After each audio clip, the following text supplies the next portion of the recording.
Welcome to Samba Samba. Enjoy the video. In this video, I will show how to make your own sea moss.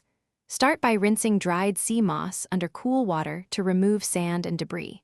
Soak the cleaned sea moss in fresh water for about 12 to 24 hours until it plumps. Change the water once and inspect for stubborn bits. Keep the tone gentle and slow while preparing, and have a clean bowl and glass jar ready for the next steps. Next, drain your soaked sea moss and save some of the soaking water to use while blending.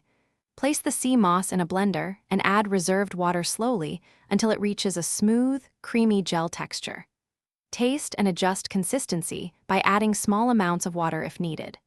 Pour the blended sea moss into a sanitized jar, seal it, and refrigerate so it can thicken into a silky, spreadable gel. If you're finding this helpful, please subscribe and like to support more easy kitchen guides.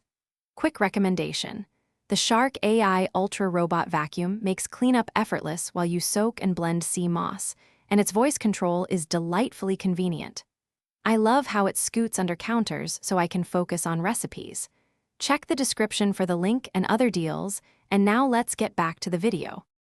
For storage, keep your sea moss gel refrigerated in an airtight jar and use within 3 weeks for best freshness. For longer use, portion the gel into ice cube trays and freeze individual cubes for smoothies, sauces, or soups. Use 1 to 2 tablespoons per serving as a supplement or culinary thickener. Label containers with the date so you can rotate stock, and always use clean utensils to avoid contamination. Thanks for watching.